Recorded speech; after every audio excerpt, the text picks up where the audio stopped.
Bonjour à tous. Moi, c'est Pasteur Amos de Effective Life Church. Une question pour nous. Pourquoi un enfant des dieux doit garder une attitude positive? En fait, il arrive des fois où tu regardes, la vie te donne des opportunités et te donne des occasions pour ne pas avoir en fait une attitude positive. Et surtout pour nous les chrétiens, je me souviens pendant que je commençais ma vie chrétienne, en fait, on nous disait que quand tu deviens chrétien, tout sera bon, tout sera calme, tout sera, tu vas marcher en réussite. Écoutez, on nous a présenté un tableau des choses bien. Mais très vite, nous avons commencé à vivre de frustration. Très vite, nous avons commencé à voir que c'est pas exactement ça. Et ma question maintenant revenait à dire, qu'est-ce qui doit me garder dans les seigneurs en fait? Et au-delà de dire que qu'est-ce qui peut me garder dans les seigneurs, je me disais comment ça arrive que certains traversent des moments très compliqués, traversent des moments très difficiles, mais continuent quand même à croire. Et c'est là que je suis rentré dans les Écritures et je voudrais partager avec vous certaines choses qui m'ont aidé à marcher et à garder une attitude positive, même pendant que les moments sont troublés, même pendant que les moments sont difficiles. De prime abord, je voudrais mettre une petite introduction. Quand vous lisez dans le livre de Matthieu chapitre 24, Jésus est en train de parler à ses disciples et dit, à cause de moi, vous allez traverser des moments difficiles. Il dit ceci en fait, qu'on vous mettra même à mort, on vous frappera à cause de moi. Mais il dit, celui qui persévérera jusqu'à la fin sera sauvé. Mais c'est pas seulement ça. Quand je rentre dans le livre de Psaume au chapitre 34, verset 19, la Bible me dit que, en fait, le malheur atteint souvent les justes. Mais l'Éternel l'en délivre toujours. Et c'est là que je vais m'atteler pendant longtemps. En fait, une des raisons pourquoi je garde une attitude positive, c'est que quand le malheur arrive, ce n'est pas parce que je ne suis pas juste. Le malheur arrive souvent au juste, mais l'Éternel l'en délivre toujours.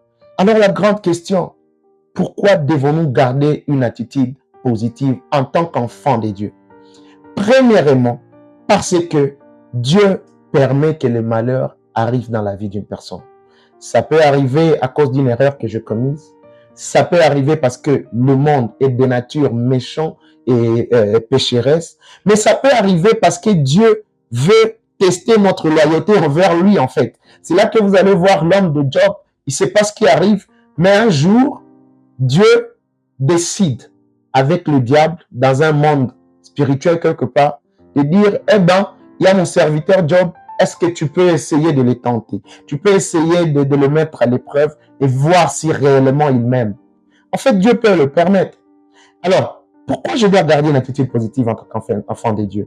Premièrement, c'est que quand moi-même, je comprends et je connais la nature des dieux.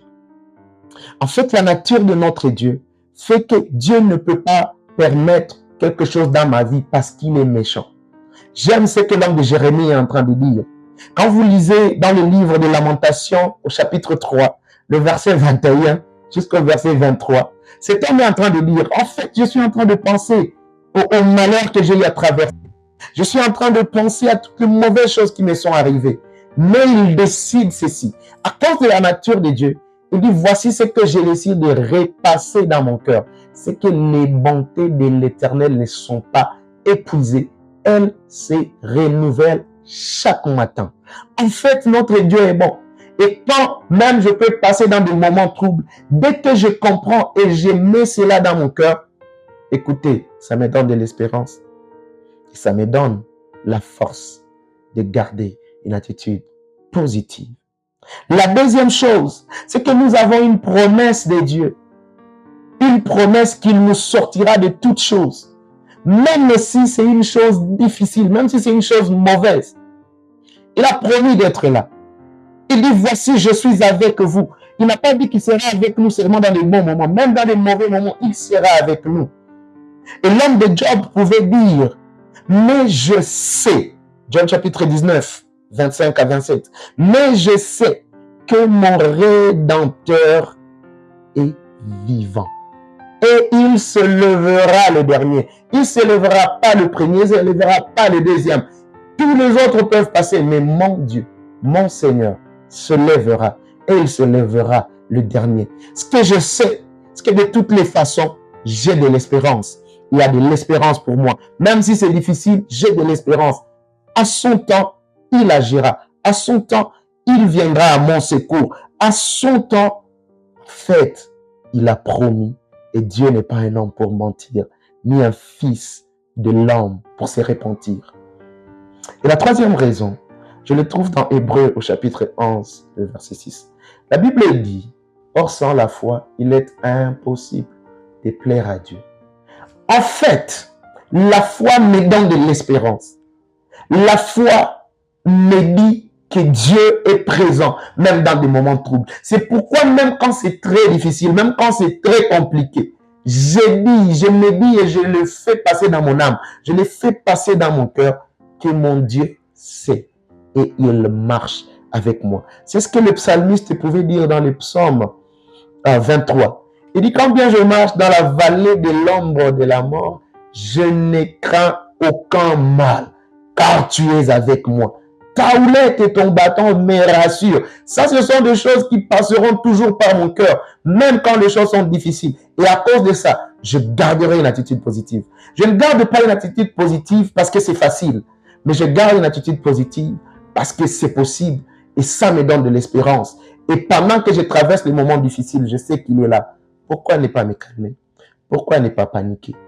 Et c'est ce qui fait la différence entre nous et ceux qui ne connaissent pas Dieu.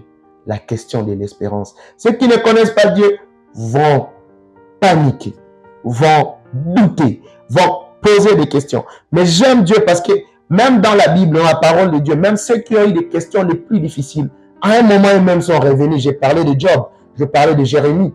Eux-mêmes reviennent dans leur cœur et disent, voici ce que j'ai choisi de repasser dans mon cœur. Ce qui me donnera de l'espérance, c'est que les bontés de l'Éternel ne sont pas épuisées. Même quand ma peau me lâcherait, même quand mes os sont en train de me quitter, je suis en train de dire ceci, je sais que mon Rédempteur est vivant et il se lèvera le dernier.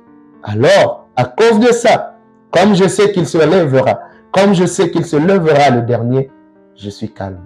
Même dans la tempête, je suis calme. Même dans des moments compliqués, je suis calme. En tant qu'enfant de Dieu, je sais que Dieu ne me laissera jamais seul. Quelqu'un avait chanté en disant, non, jamais tout seul. Non, jamais tout seul. Et je voudrais que tu chantes cela avec moi. Non, jamais tout seul. Parce qu'il est là avec moi. Et il a promis dans Matthieu chapitre 28, il dit, voici, je suis avec vous jusqu'à la fin des jours. Ça me donne de l'espérance. Je ne panique pas. Je serai toujours positif parce que je sais qu'il est avec moi. Que Dieu vous bénisse.